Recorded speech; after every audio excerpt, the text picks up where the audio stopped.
So, wir sollten live sein. Hallo und guten Abend alle, die eingeschaltet haben, so kurzfristig. Ja, war sehr spontan, war noch spontaner wie meine spontanen Livestreams.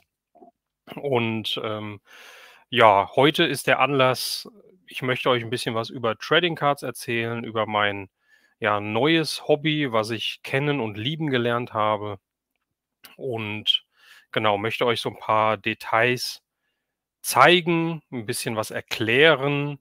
Ich habe nämlich gemerkt, dass es doch sehr viel, ja, Leute in der Community gibt, auch in meinem Freundeskreis, die mit Karten so gar nichts anfangen können und, auch so ein bisschen das Ganze belächelt haben, sage ich mal.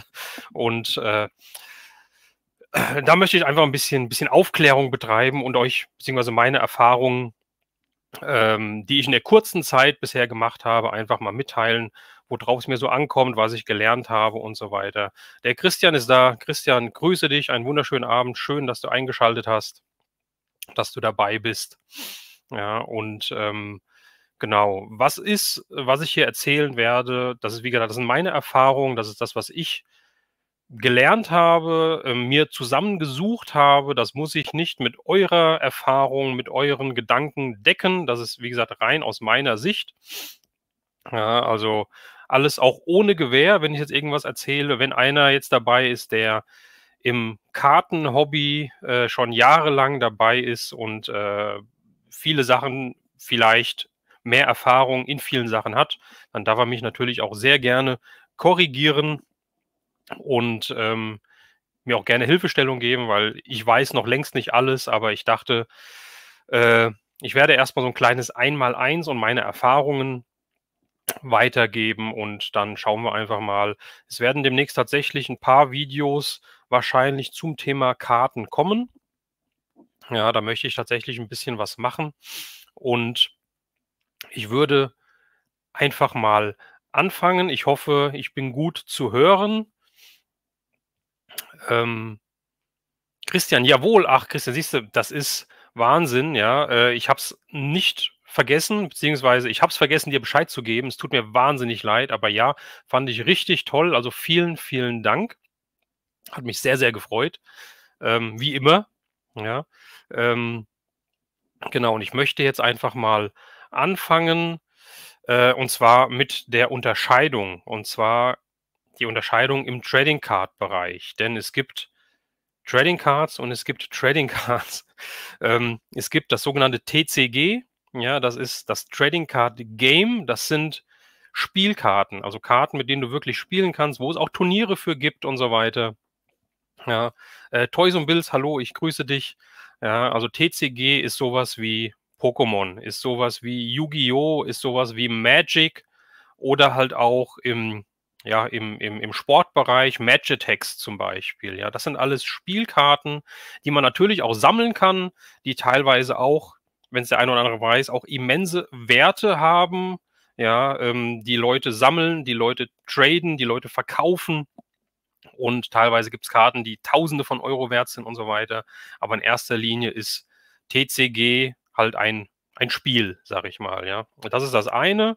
Und das ist das andere, und das ist das, was ich jetzt sammle, das sind wirklich Trading Cards. Ja, das sind Sammelkarten, mit denen kann man nicht spielen, da sind keine Werte oder irgendwie sowas zum Spielen drauf und so weiter. Ja, da zeige ich euch jetzt, ich habe ein bisschen was vorbereitet, hier liegen, worauf es mir da ankommt, was da so in der Community passiert, was ich so, wie gesagt, meine ersten Erfahrungen, was ich so mitbekommen habe. Ja, und zwar bei den Trading Cards habe ich mich fokussiert und das Ganze macht halt einen Riesenspaß, wenn du halt in 'nen Thema reinkommst, was dich interessiert, was neu ist, wo du noch gar keine Erfahrung mit hast, das Ganze zu lernen, zu begreifen, wie funktioniert was und so weiter. Das, macht mir richtig Spaß, immer noch, ja, und ich glaube, jeder von uns, der hier auf meinem Kanal ist, in der Community ist, der hat wahrscheinlich früher auch Panini-Alben gesammelt, der hat Sticker gesammelt, der hat Aufkleber gesammelt und der hat auch wahrscheinlich, wie ich auch, auch damals schon so Tops-Kärtchen gesammelt, weil die hatte ich tatsächlich auch. Zum Beispiel von Batman 1989, da weiß ich noch, dass ich mit meinem Kumpel Lutz damals quer durch den ganzen Ort in die Stadt gelaufen bin und haben uns so ein Päckchen mit Karten von Topps gekauft. Da war dann immer so ein Kaugummi drin und so fünf Karten, meine ich, ja. Und das war einfach ein Erlebnis. Das war ein Highlight für uns, diese Karten zu haben. Das war 89 oder 90. Ja, da war ich 10 oder 11 Jahre alt. Und das war halt richtig, richtig toll. Genau, und diese Karten möchte ich jetzt auch wieder sammeln. Das heißt, ich habe mich fokussiert auf ja, ich sag mal, den Non-Sport-Bereich in Sachen ähm, ja, hauptsächlich alles, was mir gefällt, vor allem voran Star Wars. Star Wars finde ich richtig klasse, fand ich schon immer klasse und da komme ich dann auch gleich zu diesen verschiedenen Karten. Und das andere sind wirklich Sportkarten und da vornehmlich halt Fußball. Und genau so hat das Ganze bei mir angefangen, vor ein paar Monaten und zwar während der Europameisterschaft hier in Deutschland. Ich war früher von Kind auf, wie wahrscheinlich sehr viele von uns, Fußballfan, habe im Fußballverein gespielt, mehr schlecht als recht. ähm, und irgendwann ist das verflogen. Irgendwann ist das immer weniger geworden. Und irgendwann hat es mich gar nicht mehr so interessiert, sag ich mal. Ich war eine Zeit lang richtig gehypt. Ja, mein Lieblingsverein ist seit der Kindheit Eintracht Frankfurt. Das liegt nicht an der Nähe zu dem Ort, also in Hessen, wo ich ja auch wohne, sondern das liegt daran, dass ich damals im Alter von, ich weiß nicht, im Kindesalter ein Spiel von der Eintracht live gesehen habe. Bei mir im Ort haben die gegen so eine Kreisklassenauswahl gespielt. Und seitdem hatten die irgendwie einen Stein bei mir im Brett, weil das die erste Fußballmannschaft, die erste Profimannschaft war, wo ich die Leute wirklich live gesehen habe, wo ich halt wirklich gefühlt eine Verbindung zu denen hatte. Und seitdem ist es Eintracht Frankfurt geblieben. Genauso Fußballnationalmannschaft und so weiter. Aber wie gesagt, das ist immer weniger geworden über die Jahre. Und selbst 2014 beim Gewinn der Weltmeisterschaft in Brasilien habe ich das nur so nebenbei verfolgt. Und ich weiß nicht warum, irgendwas hat während der Europameisterschaft bei mir Klick gemacht, dass ich halt wieder auf die Karten gekommen bin, auf das Sammeln gekommen bin. Der Fußball mir wieder Spaß gemacht hat zu schauen. Das hat dann nicht nur an dem Team Deutschland gelegen, die halt wirklich gut performt haben, sondern generell einfach mehr für Fußball wieder interessiert. Und dann habe ich angefangen, mir Match Attacks Karten zu kaufen von Tops, von der Europameisterschaft. Die waren oder sind jetzt mit dem Wissen, was ich jetzt habe, ja, so 4 Monate später, sage ich mal grob, während wir das jetzt aufzeichnen hier, würde ich das nicht nochmal sammeln, weil Match Attacks halt, wie gesagt, Spielkarten sind. Und ich habe dann erst wirklich gecheckt, was es noch alles gibt. Und jetzt erstmal genau Strong. In der Schule haben wir immer Trading Cards getauscht, WWF, NBA, richtig genau. Toys and Bills, Taschengeld damals für auch NBA und Wrestling-Karten, das ist witzig, ausgegeben. Und Andreas, guten Abend. Ja, so hat halt jeder von uns, glaube ich, schon in der frühesten Kindheit Berührung, in irgendwelcher Form auch immer, mit Karten gehabt. Und wie gesagt, ich habe mich dann schlau gemacht, was es gibt. Und zu den Spielkarten, wie gesagt, gibt es auch reine Trading Cards. Und da wird nochmal unterschieden zwischen Retail und Hobby. Ja, und das ist ganz wichtig. Retail ist wirklich Karten, die in den stationären Handel kommen, die du, was ich auch gelernt habe, in der Müller-Drogerie immer kaufen kannst. Die haben halt sehr viele Fußballkarten, NBA-Karten und sowas. Das sind preiswertere Alternativen, nenne ich es mal, Sammelkarten. Und dann gibt es wirklich die Hobbyboxen, Hobbykarten, die hochwertiger gemacht sind, die es nicht im stationären Handel gibt, die du ausschließlich über reine Trading Card Shops, Händler etc. bekommen kannst oder beim Hersteller wie Panini oder Topps, wen es da alles gibt, direkt. Genau, Magic Johnson, Michael Jordan, das ist halt krass, ja. Und die ersten Michael Jordan-Karten, die sind ja im sechsstelligen bis siebenstelligen Bereich in einem guten Zustand. Ja, das ist echt Wahnsinn. Also da komme ich dann auch nochmal drauf, was die Wertsteigerung von diesen Sachen angeht. Das ist halt echt enorm. Also ich dachte immer, Vintage-Toy-Bereich ist übel, aber Trading Cards, so ein Stück Pappe, das ist nochmal eine ganz andere Hausnummer. Ja, genau. Also wie gesagt, Retail und Hobby. Und ich möchte jetzt einfach mal reingehen, weil ich bin, nenne ich so einfach mal Team Hobby. Also ich möchte die Hobbykarten, die Hobbyboxen haben. Hobbyboxen sind immer besondere Boxen, nenne ich es mal. Da ist oftmals dann halt was Besonderes mit drin. Und ich hatte eben das Thema Star Wars schon mal angeschnitten. Ich möchte jetzt erstmal die verschiedenen Kartenvarianten zeigen. Wo fange ich denn an? Oder fangen wir nicht mit Star Wars an, fangen wir mit Fußball an. Ja, und zwar die aktuelle Fußball- Box von Topps es gibt ja ganz verschiedene, es gibt für die Champions League eine Box, es gibt für die Bundesliga eine Box, es gibt für alles Mögliche irgendwie eine Box. Ja, und die aktuelle für die Bundesliga ist die Topps Chrome Box. Chrome deshalb, weil die Karten alle eine Chrombeschichtung, eine Chromfolie haben, also sehr, sehr hochwertig gemacht sind. Ja, in dieser Box sind immer eine gewisse Anzahl an Karten drin. Du hast garantiert eine Karte mit einer Unterschrift, mit einem Originalautogramm eines Spielers drin. Ist halt immer random, das heißt, du weißt nie, wen du kriegst. Es gibt Checklisten davor, die das halt dann ja, ausweisen, was du treffen könntest. Dann gibt es sogenannte, ich fange einfach mal an. Es gibt die sogenannte Base-Karte. Die Base-Karte ist die Standardkarte eines Spielers, einer Figur, wie auch immer, die keine Limitierung hat, die in Unmengen produziert wird und meist in jeder Box zu finden ist. Und ich fange jetzt einfach mal an. Ich hatte eben Eintracht Frankfurt erwähnt, deswegen machen wir damit einfach weiter. So, das ist so eine Topps Chrome Fußballkarte von Mario Götze in dem Fall. Auch 2014 WM habe ich ja eben erwähnt, Torschütze im Finale. Das ist die Standardkarte. Ich habe jetzt keine Bilder vorbereitet, die ich einblenden kann. Ich hoffe, das klappt alles so mit der Kamera. Das ist eine sehr feste Karte. Ja, wie gesagt, mit so einer Chromfolie überzogen. Auf der Rückseite, hast du dann immer den Namen, den Verein, gewisse ja, Infos über den Spieler und hier, wie viele Spiele er gemacht hat, wie viele Tore er gemacht hat und so weiter. Und hier oben die Nummerierung. Ja, das ist die Karte 31 aus dem Set. Meistens gibt es so 100, 150 Base-Karten durchnummeriert von 1, wie gesagt, bis 150 zum Beispiel. Das ist die Base-Karte. Dann gibt es Karten, die sind ein bisschen seltener. Und zwar ist das dann diese hier. Und ihr werdet jetzt denken, die hat er doch gerade hochgehalten. Nein, habe ich nicht. Das hier ist Base, das hier ist Refractor. Und ich glaube, man kann es hier leider gar nicht sehen. Denn die Refractor-Karten haben, je nachdem, wie ich es ins Licht halte, so eine leichte Regenbogenschimmerfarbe, wie auch immer man es nennt. Ich kriege es in der Kamera nicht eingefangen, aber man erkennt es, wenn man die Karten wirklich vor sich hat und so ein bisschen gegen das Licht hält. Das ist einmal Base, wie gesagt. Das ist die Karte und hier, das ist die Refractor-Karte. Und die hat, oh, Finger drauf, hier auch nochmal Refractor draufstehen. Die ist ein bisschen seltener, trotzdem auch noch, sage ich mal, ein Massenprodukt in Anführungsstrichen.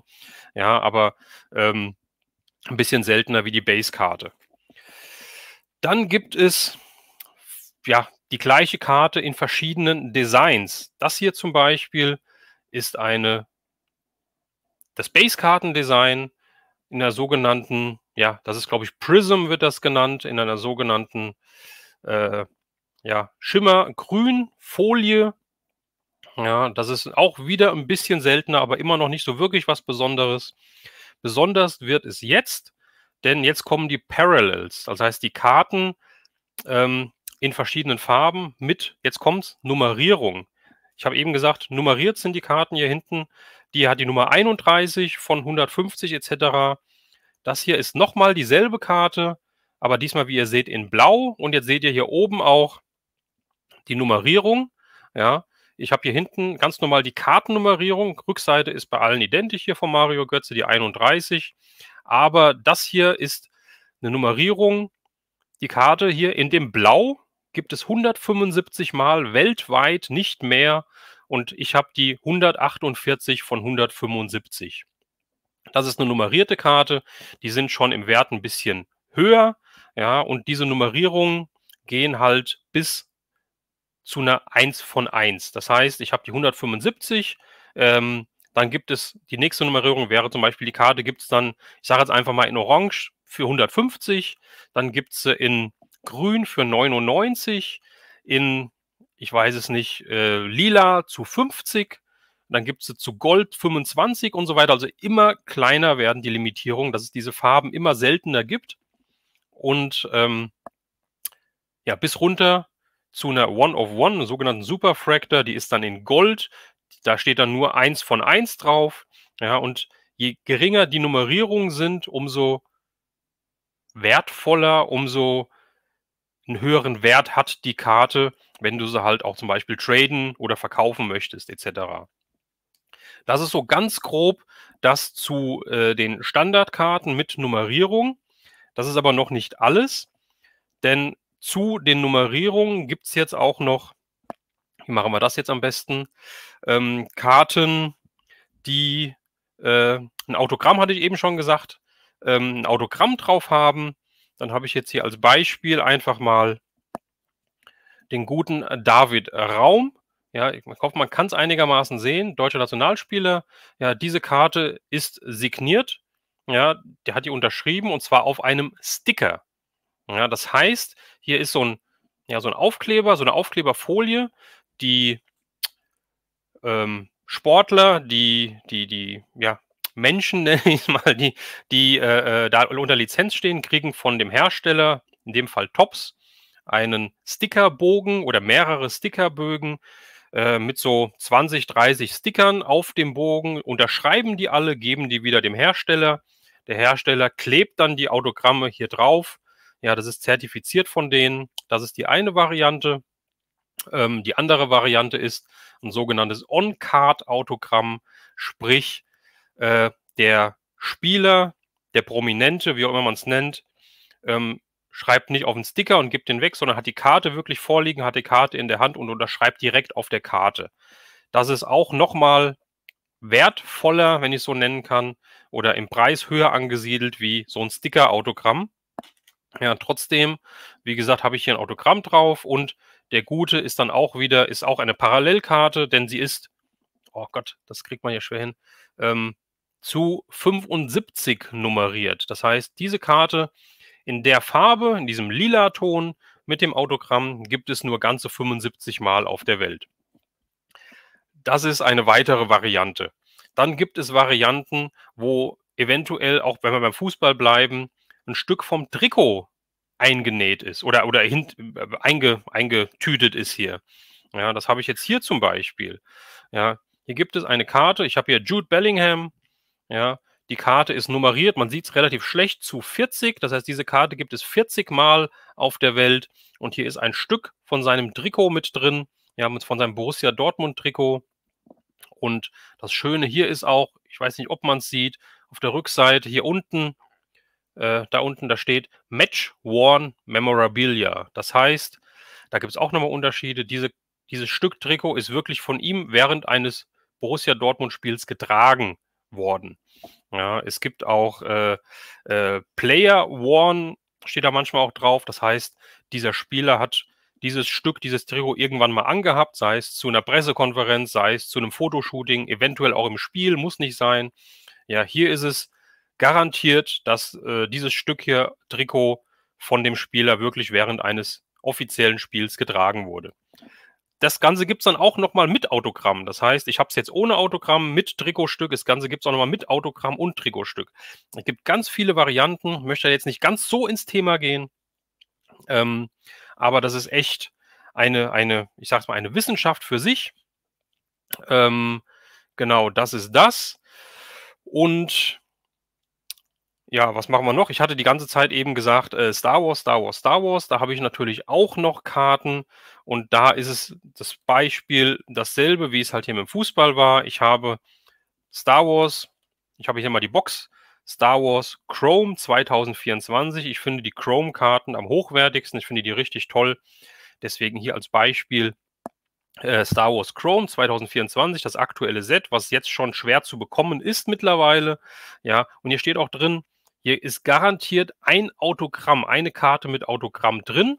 Ja, es sind insgesamt 10 Päckchen drin und in jedem Päckchen sind 10 Karten. Das heißt, du hast, wenn du so eine Box kaufst, 100 Karten und eine davon ist garantiert unterschrieben, auch mit dem Sticker-Autogramm zwar, aber du kannst hier halt Star Wars Schauspieler ziehen, nennt man das halt, ja, also Karten ziehen. Da können Autogramme drin sein, wie du kannst einen Harrison Ford, einen Han Solo drin haben, Mark Hamill, Luke Skywalker hat unterschrieben zum Beispiel. Du kannst aber auch irgendeinen, ja, Side-Charakter haben. Du kannst auch ein Autogramm von irgendeinem Java-Schauspieler, den du nie gesehen hast, der irgendwie unter der Kutte mal kurz hinten durchs Bild gelaufen ist, drin haben. Also das ist, ja, ich würde schon fast sagen, eine Art Glücksspiel. Ja, nichtsdestotrotz, diese Boxen finde ich sehr, sehr cool. Und hier auch als Beispiel wieder, so ist der Base-Karten-Look. Das ist Aura Singh zum Beispiel. Auch hier wieder hinten ganz normal die Nummerierung. Ja, 148 ist es hier. Ja, das ist die Base-Karte. Dann gibt es diese Karte nochmal, auch wieder mit Autogramm, mit Unterschrift. Und es gibt die ganze Karte auch als Parallel. Die habe ich jetzt hier als Beispiel. Da ist sie in Orange und nummeriert hier oben die andere Seite zu 25. Ja, also diese Karte gibt es nur 25 Mal auf der Welt. Ja, und das Tolle ist, wirklich auf der Welt. Das heißt, es sind keine Boxen. Die Boxen kommen in Deutschland raus, da gibt es die Karte 25 Mal. Die Box kommt in den USA raus, da gibt es die Karte 25 Mal. Die Box kommt in Japan raus, da gibt es die Karte 25 Mal. Nein, es gibt eine Auflage weltweit. Ja, und ich habe eine der 25 Karten, die existieren weltweit. Finde ich total cool. Finde ich total super. Ja, freut mich richtig. Jetzt als Beispiel hier nochmal, hier haben wir Count Dooku. Ja, die Karte ist nummeriert. Man sieht es leider nicht zu 50 auf dem Gold auf Gold. Ist vielleicht doch nicht so ideal, dass ich die rausgesucht habe. Ja, aber das macht mir richtig, richtig Spaß. So, als nächstes, oh, was ich noch bekommen habe, das, weil ich eben gesagt habe, es gibt die Karten mit Unterschrift und mit Trikot. Nochmal zum Fußball zurückgehen. Die habe ich jetzt bekommen von einem amtierenden Europameister im Fußball. Hier Nico Williams war mehr oder weniger die Überraschung der Europameisterschaft. Lamine Yamal, der andere Spanier, der Junge, konnte man eigentlich erwarten, aber bei ihm hier konnte man es nicht erwarten. Die Karte habe ich bekommen, ist auch limitiert, sieht man hier zu 25. Er hat die Karte unterschrieben und hier ist kein Trikot dabei, sondern hier ist tatsächlich ein Stück vom Tornetz aus dem EM-Finale in Berlin. Ja, das haben sie zerschnitten im Nachhinein und haben es in die Karten eingearbeitet. Ja, und ich habe jetzt eine Karte, die zu 25 limitiert ist, die es nur 25 Mal gibt, mit Autogramm, mit Tornetz. Ja, da kann nicht jeder was mit anfangen. Ja, manche sagen halt, was für ein Blödsinn, ja, so eine Karte. Ich kaufe mir lieber eine Vintage-Figur in Originalverpackung und stelle die hin, da habe ich mehr von.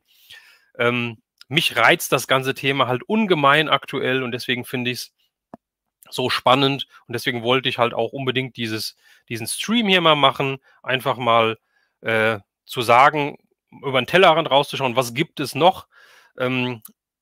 Warum macht es mir so viel Spaß? Ja, und dann vielleicht nicht so ganz unvorbereitet zu sein, wenn ich halt demnächst mal ein Video über Karten mache, wenn ich dann eine Box vielleicht mal auspacke, direkt im Livestream oder vielleicht auch im Video und euch einfach mal an dem Gefühl teilhaben lasse, wie es ist, wenn man so ein Päckchen aufreißt und dann vielleicht irgendwie so einen Hit drin hat. Ja, natürlich sammle ich auch nach wie vor, und das kommt dann halt wieder meinem eigentlichen Hobby näher, auch Vintage-Karten, auch alte Karten. Ich habe hier Sets, die sind auch original verpackt von Topps von 1991, von Terminator 2, die sind noch zu. Ich habe hier von Topps diese, was ich eben von Batman erwähnt hatte zu Anfang, von Ghostbusters 2. Hier ist noch so ein alter Kaugummi drin, den man nicht mehr essen sollte, aber hier sind noch original verpackt die Karten. Oder auch hier von den Masters of the Universe. Auch hier wieder 10 Karten, ein Aufkleber und ein Bubblegum war hier drin oder ist hier drin. Ja, auch das sammle ich noch. Also wie gesagt, das Kartenhobby ist so vielseitig. Das gibt's, ist, glaube ich will nichts Falsches sagen, aber ich meine, das ist das älteste Sammlerhobby der Welt, würde ich fast sagen. Ja, weil ich habe mal geguckt, die ersten Sammelkarten gab es so um 1850 ungefähr. Da haben die Leute schon Karten gesammelt. Ja, die waren damals in Tobacco, also in so Zigarettenpäckchen drin. Ja, bis halt in den 1930ern, 1940ern in den USA quasi diese Baseballkarten den ganzen Hype da ausgelöst haben. Und bei uns ist es, ja, glaube ich, noch sehr in den Kinderschuhen. hier bei uns generell in Deutschland. Ja, sehr viele sind da nicht im Thema oder wissen vielleicht auch gar nicht, dass es sowas gibt. Von daher dachte ich mir, ich versuche es mal ein bisschen näher zu bringen. Ja, mich interessiert natürlich eure Meinung, die könnt ihr hier in den Chat schreiben. Ihr könnt Fragen in den Chat stellen. Ihr könnt natürlich auch im Nachhinein, wenn ihr das Video dann halt auf meinem Kanal seht, unter dem Video in die Nachrichten halt reinschreiben. Ich beantworte das natürlich alles so gut ich kann. Wie gesagt, ich bin auch noch nicht so lange im Hobby drin, aber ich habe schon einiges gesehen und wollte das halt einfach mal hier wiedergeben. So, was schreibt denn der Christian hier? Vielleicht gibt es irgendwann mal eine Karte von dir mit einem Stück von deinem Bart in der Karte drin. Von meinem Bart? Na, das willst du, glaube ich, nicht. Das willst du, glaube ich. Vielleicht von meinem Bart, aber nicht von meinem Bart. Ja.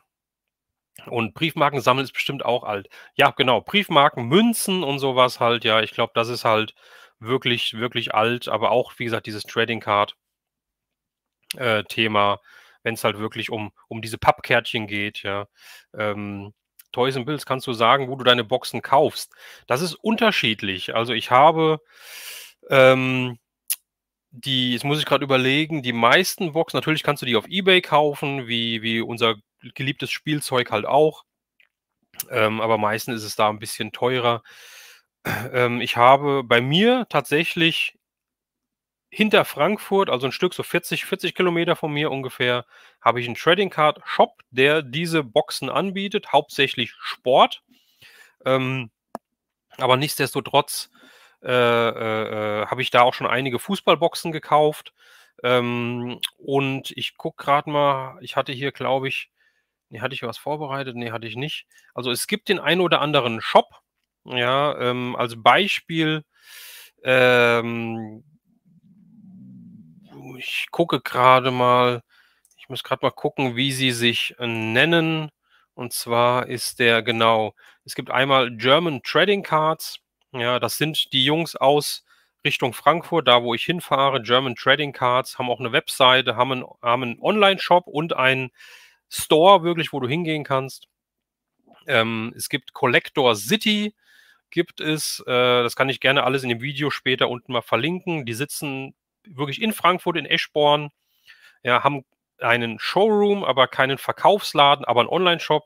Das heißt, du kannst da bestellen, kannst dir die Karten liefern lassen oder kannst bestellen mit Abholung, dass du da hinfährst und die Karten abholst. Ja, aber so 'n richtigen Laden, so haben sie da nicht. Oder es gibt eine Seite, die ich auch kennen und schätzen gelernt habe. Das ist, Top Trading Cards in einem Wort zusammengeschrieben. Die machen auch Livestreams, die machen auch Breaks. Das heißt, du kannst dir Boxen kaufen, und die packen die dann für dich online vor der Kamera aus und so weiter. Die gibt es auch.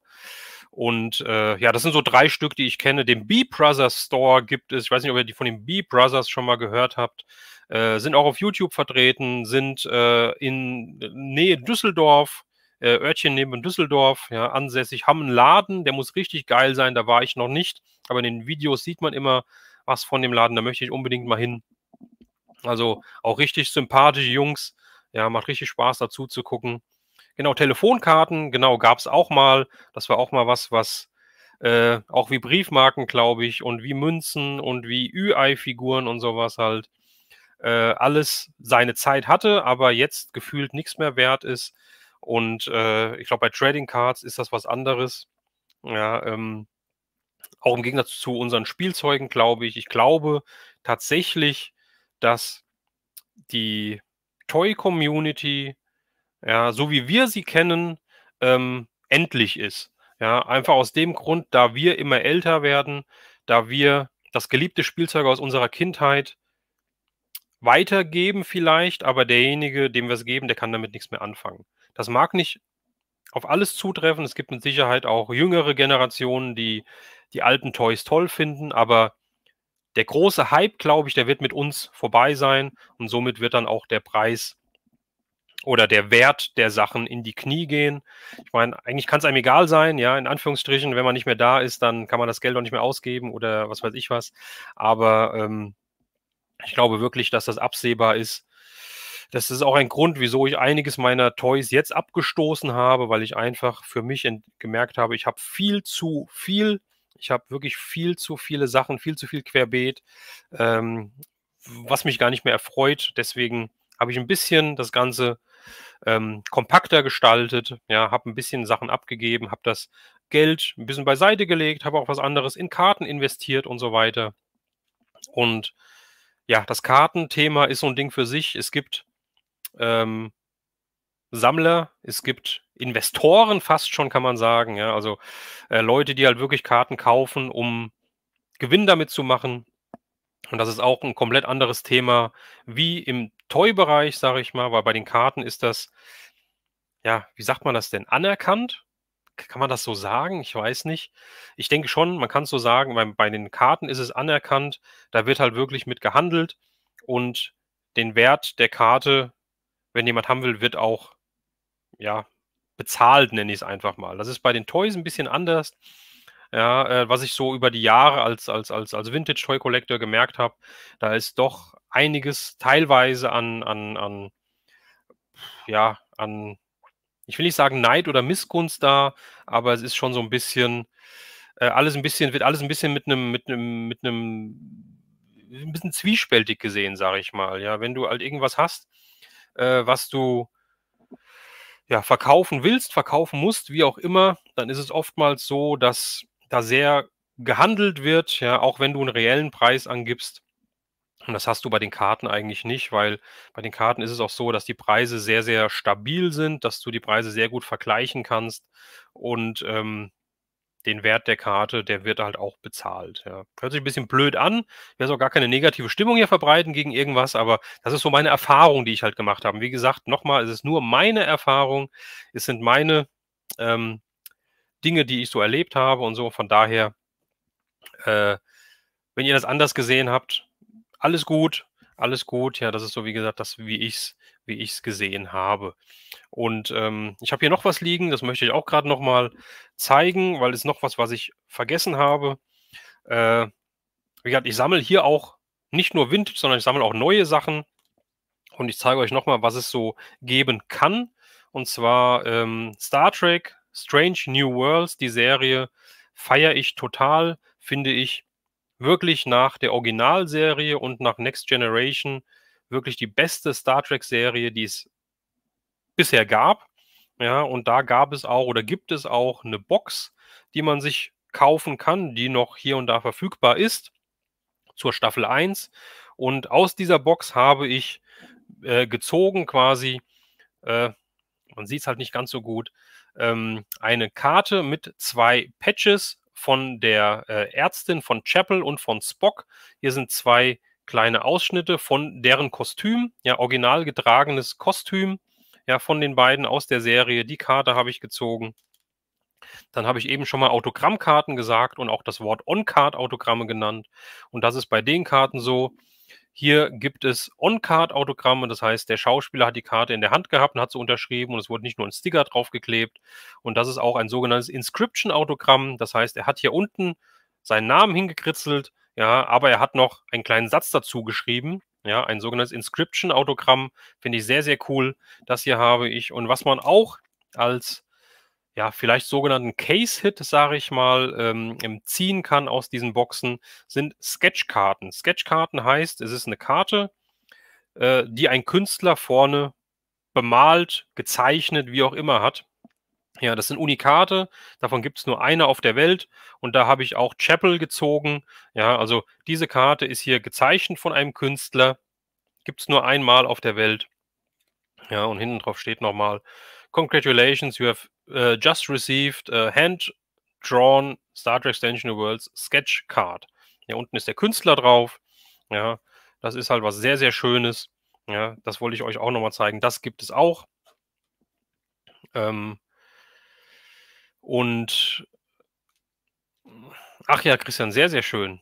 Autogrammkarten und so finde ich auch cool, ja. Also, habe ich auch früher ganz, ganz viel gesammelt.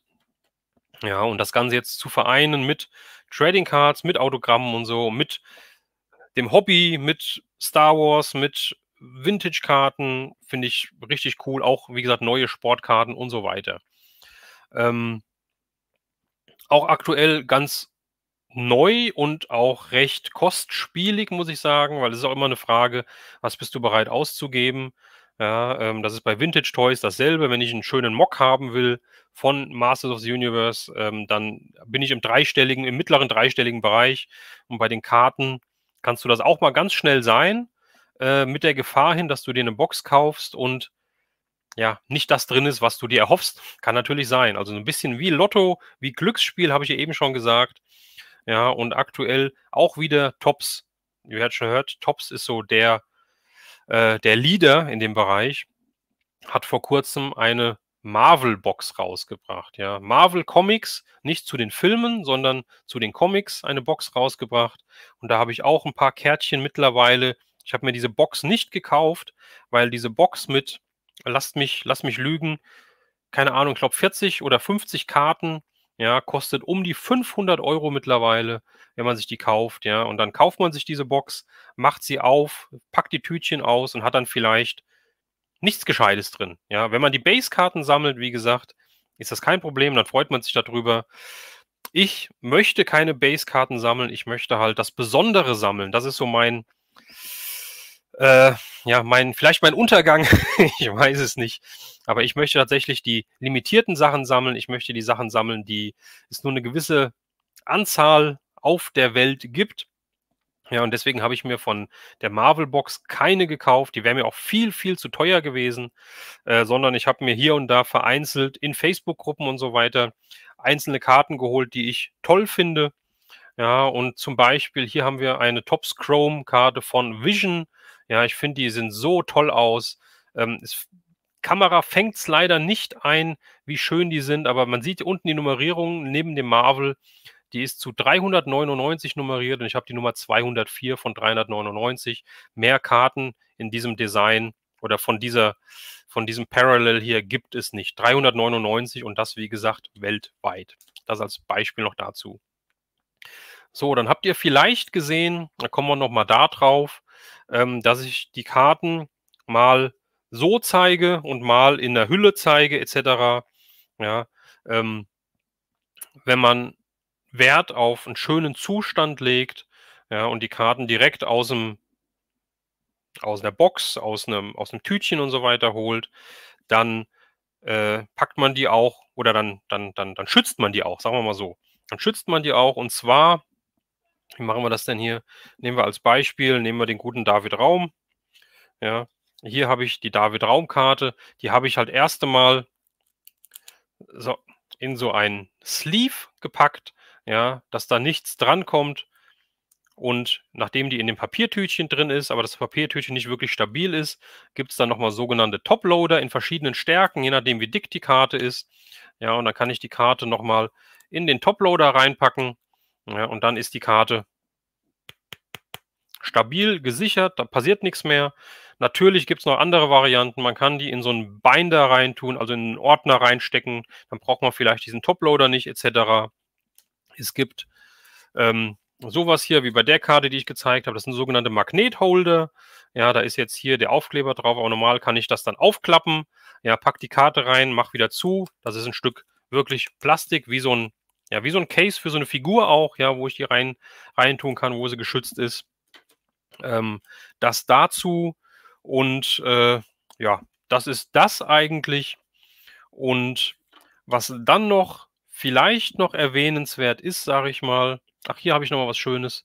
Ich das auch noch mal zeigen. So einfach mal meine Begeisterung mit euch teilen. Hier ist eine Karte von Star Trek, von Sulu aus der Originalserie und hier seht ihr, das ist ein Stück von seinem Oberteil und ein Stück von seiner Hose. Wirklich getragen von ihm, ja, auf dieser Karte verarbeitet. Finde ich so mega. Das ist so toll. Ja, also ich finde das einfach klasse. Ähm, Das war jetzt die Karte und die verschiedenen, die es so gibt, wo ich so sage, das ist toll, ja, wie ich sie aufbewahren kann et cetera. Aber man kann natürlich noch einen Schritt weiter gehen und man kann die Karten genauso wie Spielzeuge, wie Toys auch graden lassen.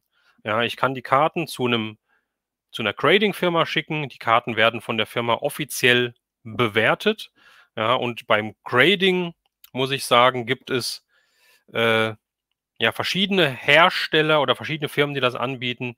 Die bekannteste, die größte sitzt in den USA, nennt sich PSA. Ja, dann gibt es noch Beckett oder CGS et cetera. Das sind auch Firmen. Meisten sitzen, wie gesagt, in den USA und graden dort. Das heißt, man kann die Karten hinschicken, bekommt die dann gegradet zurück. Oder es gibt auch sogenannte, ja, zum Beispiel der Shop, bei dem ich die Karten öfters kaufe, der bietet das auch an, das für dich zu übernehmen. Das heißt, du kannst die Karten da abgeben, bezahlst halt einen Betrag X, die verpacken die Karten, die schicken die dahin, die übernehmen alles mit Zoll et cetera, ist alles in dem Kartenpreis drin.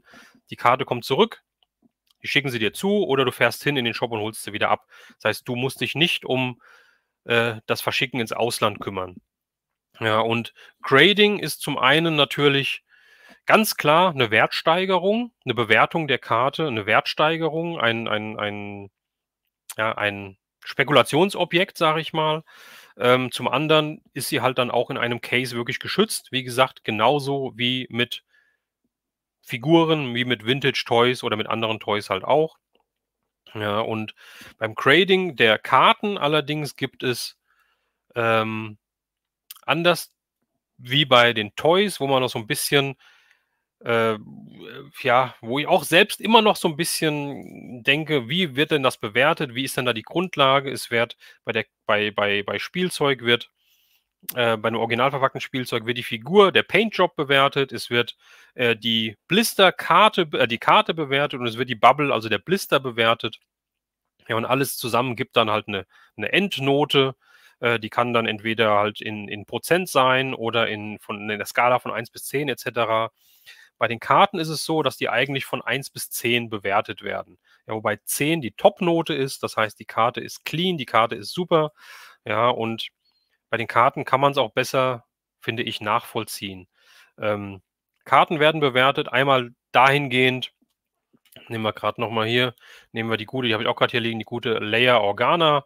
Die Karten werden bewertet, wie sind die Ecken? Ja, sind die Ecken einwandfrei oder haben die einen Detscher oder sowas? Es wird bewertet, wie clean ist die Karte. Das heißt, deswegen packe ich die halt immer in den Sleeve rein oder in den Toploader. Hat die Karte Kratzer auf der Oberfläche? Das wird halt wirklich ganz genau geprüft.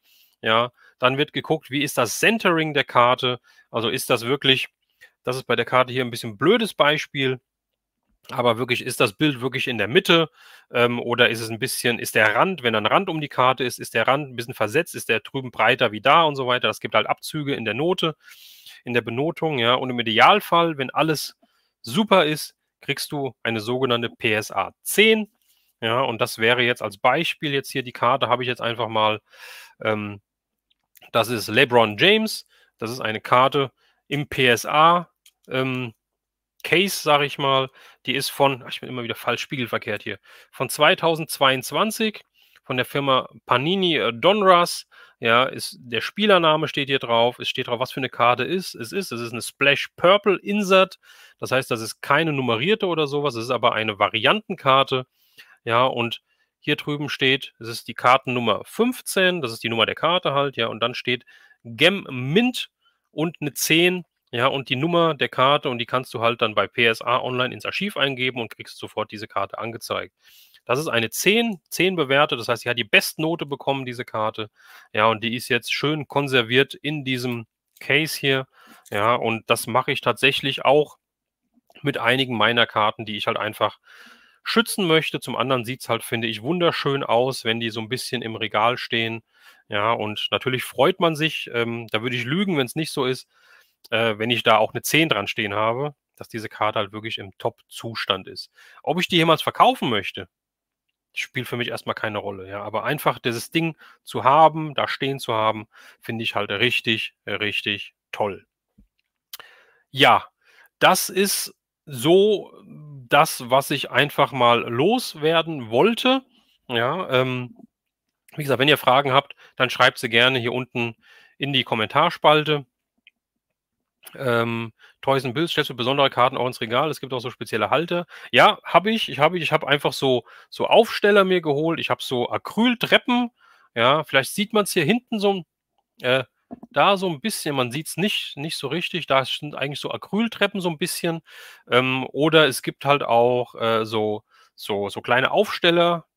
Die gibt es auch für Münzen zum Beispiel, passen die perfekt auch für Trading Cards, wo du so Münzen so draufstellst, so kleine Dreiecke, ja, mit so einem kleinen Stand hinten. Da kannst du auch Trading Cards draufstellen und so. Also gibt es viele Möglichkeiten. Es gibt Rahmen, wo du so mehrere Karten zusammen dann halt in den Rahmen packst und an die Wand hängst und so weiter. Also alles wunderschön. Ja, und es ist halt auch überschaubar. Natürlich, wenn du irgendwann Millionen von Karten hier rumfliegen hast und da alles vollstehen hast, ist das wieder was anderes, aber es ist halt auch einfach schön. Ich habe hier einen ganzen Batzen an Karten. Ja, hätte ich so einen ganzen Batzen an Vintage-Figuren zum Beispiel, dann hätte ich ja wahrscheinlich so die Arme haben müssen und der Platz wird halt nicht weniger und Karten ist dann eine sehr, sehr schöne Alternative für mich. Also macht mir sehr viel Spaß. Ich muss mal einen Schluck trinken. Ähm, mir versagt die Stimme, klar. Ich bin gerade 45 Minuten, glaube ich, am Durchsprechen. Wahnsinn.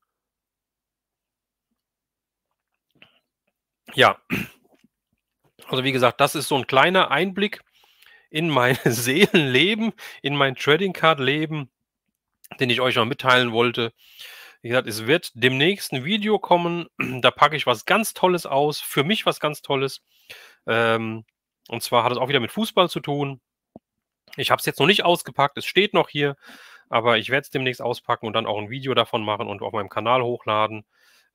Geht es um eine Box von einem Fußballer, der jetzt vor kurzem sein Abschiedsspiel hatte und da gab es eine limitierte Box mit limitierten Karten und sowas finde ich halt immer richtig, richtig toll. Und ich bin schon sehr gespannt, was für Karten ich da drin haben werde. Ich habe schon ein paar gesehen, die sind alle nummeriert. Das heißt, keine ist wie die andere. Und da bin ich, wie gesagt, sehr gespannt, was es da bei mir rauskommt. Aber ich werde es euch wissen lassen. Ich werde es auf meinem Kanal hochladen. Einfach mal gucken, wieso die Resonanz an dem Kartenthema ist. Ja, wie gesagt, bevor ich das einfach Kartenvideos hochladen wollte. Man soll machen, was einem Spaß macht, aber trotzdem wollte ich einfach erstmal so ein kleines Erklärvideo oder ein Erklär-Livestream mehr oder weniger online stellen und einfach ein bisschen über Karten sprechen. Ja, wie gesagt, ich sammle Karten, ich sammle keine TCG, ich sammle keine Trading Card Games, also kein Pokémon, Yu-Gi-Oh!, Magic, weiß nicht, was es da sogar noch alles gibt. One Piece, glaube ich, gibt es ja auch noch, diese komische neue Serie da. Kann ich nichts mit anfangen.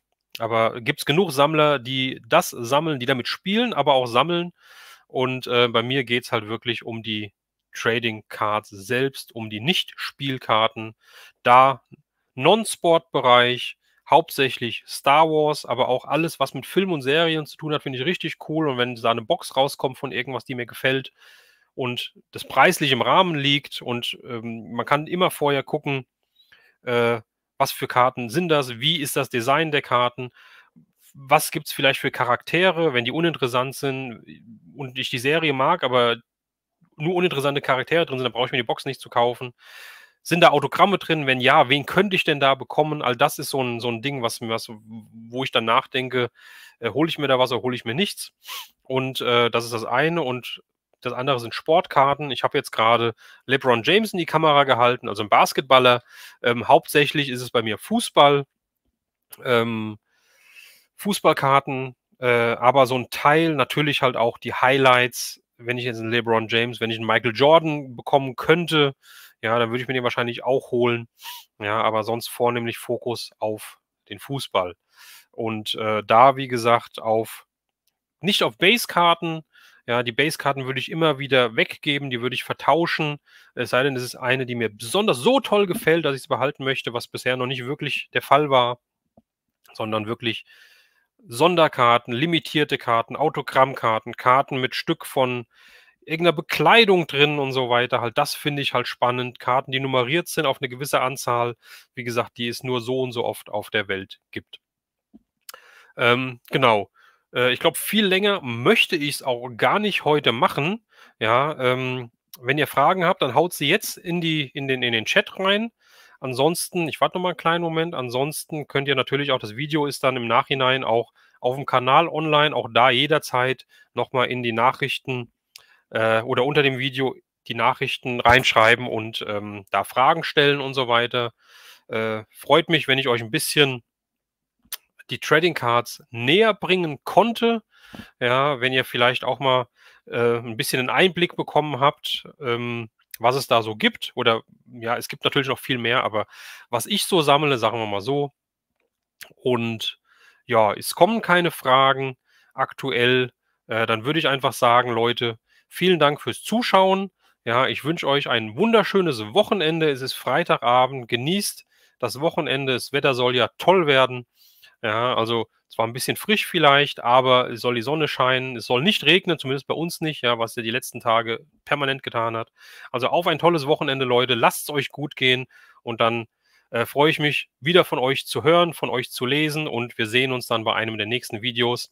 Leute, macht's gut, euer Retro Raune.